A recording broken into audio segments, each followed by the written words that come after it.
నమస్తే, welcome to ఒక TV.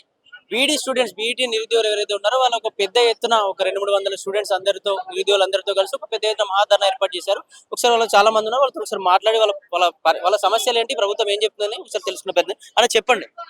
ముందుగా మీకు థ్యాంక్స్ అన్న. నా పేరు బుక్యా కుమార్, ఈ బీఈడీ అభ్యర్థుల సంఘం రాష్ట్ర అధ్యక్షుడిని.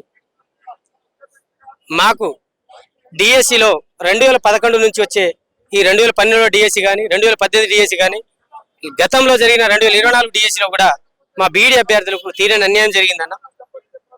గత ప్రభుత్వం ఉమ్మడి రాష్ట్రాల్లో ఉన్నప్పుడు ఆంధ్రాలో డైట్ కాలేజీలు ఎక్కువ తెచ్చుకొని అక్కడ టీటీసీ చేసుకొని వాళ్ళ ద్వారా స్కూల్ అసిస్టెంట్ పోస్టులను 70% ప్రమోషన్ ద్వారా భర్తీ చేయడం జరిగింది. మళ్ళా బీఈడీ కాలేజ్ స్టూడెంట్ అక్కడే హెచ్ఈటీ స్టూడెంట్ ఎక్కువ ఉండబట్టి వాళ్ళనే భర్తీ చేయడం చేసుకొని ఉద్యోగాలను కొల్లగొట్టిరన్న. తెలంగాణ సాధించుకున్నాం. మళ్ళీ సుప్రీంకోర్టు 2011 నుంచి బీఈడీ అభ్యర్థులకు హెచ్ఈటీ రాసుకునే అవకాశం లేకుండా చేసింది. మధ్యలో ప్రభుత్వం ఎన్సిటి బీఈడీ అభ్యర్థులకు హెచ్ఈటీ ఛాన్స్ ఇస్తామని చెప్పేసి 6 నెలల బ్రిడ్జి కోర్స్ మీరు చేసుకొని బీఈడీ అభ్యర్థులకు అవకాశం కల్పిస్తామని చెప్పింది. అయినా కూడా మళ్ళీ సుప్రీంకోర్టు దాని మీద మాకు నీళ్లు చల్లింది. ఈ విధంగా మేము బీఈడీ అభ్యర్థులు అన్యాయమైనాం. 70% ప్రమోషన్లు మా స్కూల్ అసిస్టెంట్ పోస్టులలో హెచ్ఈటీ వాళ్ళని భర్తీ చేయడం వల్ల మాకు తీరని అన్యాయం జరుగుతా ఉన్నదన్న. స్కూల్ హెచ్ఈటీ పోస్టులకు మాకు రావడానికి అవకాశం లేదు. 100% రిక్రూట్మెంట్ వాళ్ళకి జరుగుతూ ఉంది. జేఏల వాళ్ళకి వాళ్ళ బోర్డు ద్వారా డైరెక్ట్ రిక్రూట్మెంట్ వాళ్ళకి జరుగుతూ ఉన్నది. బీఈడీ వాళ్ళు ఏం పాపం చేశారనేసి ఈ ప్రభుత్వాలకు మేము డిమాండ్ చేస్తా ఉన్నాం. మేము బీఈడీలు చేసుకొని దాదాపు ఇప్పుడు 30, 32, 33 సంవత్సరాల విద్యార్థులకు వచ్చినా కూడా ఇవాళ సాధిస్తాం రేపు సాధిస్తామని చెప్పేసి మాకు అనుకోని పట్టుదలతో బీఈడీ కోసం మేము ప్రయత్నాలు స్కూల్ అసిస్టెంట్ ఉద్యోగాల కోసం పెడతాం. మొన్న ఒక మిత్రుడు ఒక 20 రోజుల క్రితం మొన్న డిఎస్సిలో ఉద్యోగం రాక సిద్దిపేటలో ఉరివేసుకొని చనిపోయిందన్న మా స్కూల్ అసిస్టెంట్ విద్యార్థి. ఈ ప్రభుత్వాలకు ఎవరికైనా ఈ విషయం ఎవరికైనా తెలుస్తా ఉందా? తెలంగాణ ఉద్యమంలో కూడా బిడ్డలు ఇట్లనే చనిపోయారు. ఈ బీఈడీ స్కూల్ అసిస్టెంట్ ఉద్యోగాల కోసం కూడా ఇలా చనిపోవడం మాకు ఎంతో బాధను కలిగిస్తా ఉందన్న. మా బాధను ఇప్పటికైనా ప్రభుత్వం దృష్టికి తీసుకుపోవాలి. 70% ప్రమోషన్ ఉద్యోగాలు ఉన్న వాళ్ళకి ఉద్యోగాలు 70% ఏ విధంగా ఇస్తారు? మా ఉద్యోగాలు లేని వాళ్ళకి 5 లక్షల మంది విద్యార్థులకు రోడ్డు పాలన చేసి ప్రభుత్వాలు మాకు అన్యాయం చేస్తా ఉన్నది. అందుకనే ఈ ప్రభుత్వానికి మేము ముఖ్యంగా 3 డిమాండ్లు పెడతా ఉన్నాం. 70% ప్రమోషన్ అనేది కొట్టివేయాలి. ఆ జీవో 108ని కొట్టేసి డైరెక్ట్ రిక్రూట్మెంట్ ద్వారా స్కూల్ అసిస్టెంట్ వాళ్ళని భర్తీ చేయాలనేసి ముఖ్యంగా. అదేవిధంగా primary education board, secondary education board వేరు చేయాలి. దీనివల్ల మా school assistant post direct recruitment ద్వారానే భర్తీ చేసుకునే అవకాశం ఉంటుంది. అదేవిధంగా ఈ బీఈడీ నిరుద్యోగులు ఎవరైతే ఉన్నారో వాళ్ళను గత ప్రభుత్వమైన కేసీఆర్ ప్రభుత్వం ఆదుకునే ప్రయత్నం చేసిందన్న. అప్పటి నుంచి ఇదే కంటిన్యూ అవుతుంది. గత ప్రభుత్వం కూడా దీనికి ఆదుకోలేదు, ప్రస్తుత ప్రభుత్వం కూడా దీనికి ఆదుకోలేదు. ప్రస్తుత ప్రభుత్వం మేము గతంలో నేను 5 రోజులు నిరాహార దీక్ష చేసిన అన్న. చర్చలకు పిలిచిర్రు. దుద్దల శ్రీధర్ బాబు గారితో పోయినాం. వాళ్ళ ముంగట కూడా పెట్టినాం మేము. కానీ ఎంపీ ఎన్నికలు ఉన్నాయి, మీ విషయం మేము చేస్తాం, ఒక విద్యామంత్రిని పెడతాం, దాని ద్వారా మీకు 100% న్యాయం చేస్తామన్నారు. కానీ ఇప్పుడు దాకా ఆ మాట మళ్ళీ ఊసే లేదన్న. ఈ ప్రభుత్వం దగ్గర కూడా ఈ ప్రభుత్వం కూడా అన్యాయం చేస్తూనే ఉన్నది. ఈ డిఎస్సిలో అన్యాయం చేసింది, రాబోయే డిఎస్సిలో కూడా ఈ విధంగా అన్యాయం జరిగితే మాత్రం ఈ రాష్ట్ర ప్రభుత్వానికి ఏ విధంగా బుద్ధి చెప్పాలో మాత్రం గత ప్రభుత్వానికి ఏ విధంగా బుద్ధి చెప్పినామో ఈ ప్రభుత్వానికి కూడా అదే విధంగా బుద్ధి చెప్తామనేసి ఈ ప్రభుత్వం కూడా గుర్తు చేయించుకోవాలి. ఈ ప్రభుత్వాన్ని తీసుకొచ్చిన మొదటి స్థానంలో నిరుద్యోగులు అయితే మొదటి స్థానంలో ఉంటారు కంపల్సరీ. అది ఎవరు ఒప్పుకోకపోయినా అది మాత్రం నిజం.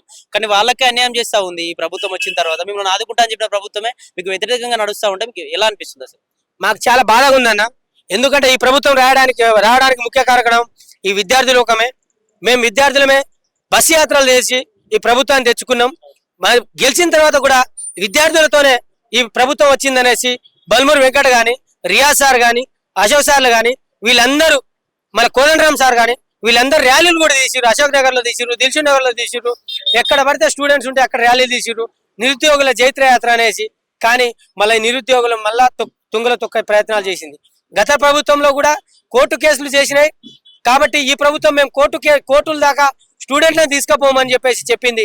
కానీ ఈ ప్రభుత్వం దానికంటే దారుణంగా మాకు కోర్టులు మెట్లు ఎక్కించే పరిస్థితి కనిపిస్తా ఉన్నదన్న. అలాగే అన్న, మీకు ఎవరైతే అప్పుడు సపోర్ట్ చేసిరో, మేము ర్యాలీలు చేస్తున్నప్పుడు ధర్నాలు చేస్తున్నప్పుడు ఎవరైతే సపోర్ట్ చేసిరో, బల్మూరు వెంకట కావచ్చు, ప్లస్ కోదండరామ్ సార్ కావచ్చు, ఆకునూరు మురళి కావచ్చు, వీళ్ళందరూ ఇప్పుడు అసలు కనీసం స్పందించిన పరిస్థితి ఎట్లా చూసుకోవచ్చు అసలు? మరి ఆకునూరు మురళి సార్ కూడా కలిసినాం, మేము చర్చిస్తామని చెప్పిర్లే కానీ ఇప్పుడు దాకా ఎటువంటి స్పందన రాలేదు. ప్రభుత్వం ఇప్పుడు చర్చలు పెడుతున్నాయి, ఎడ్యుకేషన్ మీద ఏదో చేసేస్తామంటున్నారు, కానీ క్వాలిటీ ఎడ్యుకేషన్ తీసుకొచ్చే మూమెంట్లు మాత్రం ఈ ప్రభుత్వాలు లేవు. ప్రైవేట్ స్కూళ్ళలో ఉన్న ధ్యాస ప్రభుత్వం స్కూళ్ళ పైన ఈ ప్రభుత్వాలకు లేవు. ఎందుకంటే ప్రైవేట్ స్కూళ్ళలో అయితే వాళ్ళ కమిషన్లు వస్తాయి, ప్రైవేట్ స్కూళ్ళకు పర్మిషన్ ఇస్తే వీళ్ళకి కమిషన్లు వస్తాయి. కాబట్టి ప్రైవేట్ స్కూళ్ళలో రావాలంటే గవర్నమెంట్ స్కూళ్ళని అన్యాయం చేయాలి, నిర్వీర్యం చేయాలి. ఇప్పుడు ఎస్జిటి టీచర్ ఉన్నాడు, ఆయన డిస్టెన్స్ లో డిగ్రీ చేస్తాడు, ఇన్ సర్వీస్ లో బీఈడి చేస్తాడు. వారి దగ్గర సబ్జెక్ట్ ఏ విధంగా చెప్పగలుగుతాడు, మ్యాథ్స్ సబ్జెక్ట్ ఏ విధంగా బోధించగలుగుతాడు, బయాలజీ సబ్జెక్టు, ఫిజిక్స్ సబ్జెక్ట్ ఏ విధంగా బోధించగలుగుతాడు. మరి మేము డైరెక్ట్ రిక్రూట్మెంట్ బుక్కులతో కుస్తులు బట్టి సంవత్సరాలు కుస్తులు బట్టి మేము ఎందుకు చేయలేం? మేము చేస్తాం కదా. అన్ని ఉద్యోగాలలో కానీ జాబ్ వచ్చిన తర్వాత ట్రైనింగ్ చేస్తారండి.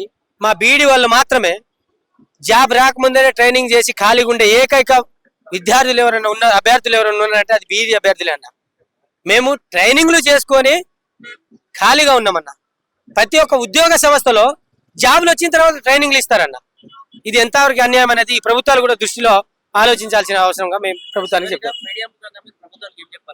మీడియా ముఖంగా మేము తెలియజేది ఒకటే, స్కూల్ అసిస్టెంట్ పోస్టులు డైరెక్ట్ రిక్రూట్మెంట్ ద్వారా 100% భర్తీ చేయాల్సిందే. పాత జీవోలను మాత్రం 108ని రద్దు చేయాల్సిందే.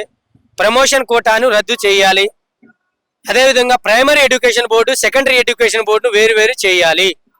గతంలో ఎన్పిఈ 2020 ప్రకారం 5+4+ అనేది సపరేట్ చేయాలి, 4+3 అనేది సపరేట్ చేయాలనేసి ఈ 3+4 అనేది సపరేట్ చేయాలనేసి ప్రభుత్వానికి డిమాండ్ చేస్తా ఉన్నాం. నెక్స్ట్ కార్యాచరణ ఉందన్న. ఈ అసెంబ్లీ సమావేశంలో ఫస్ట్ బిల్లులు కానీ ఏ బిల్లులు పెట్టినా ఈ 70% జీవోను రద్దు చేసి 100% ప్రమోషన్ అనే డైరెక్ట్ రిక్రూట్మెంట్ అనే బిల్లు మొదటిసారిగా పెడితే ఓకే, మొదటి రోజు సమావేశం. లేకపోతే అసెంబ్లీ ముట్టడికైనా మేము సిద్ధంగా ఉన్నాం. దాని తర్వాత విద్యాశాఖ బోర్డులైనా ముట్టడిస్తాం, సెక్రటరియట్ ని ముట్టడిస్తాం. ఈ ప్రజాభవనం అనేది రేవంత్ రెడ్డి యొక్క ప్రజాభవన్ ని కూడా మేము ముట్టడి చేయడానికి సిద్ధంగా ఉన్నాం.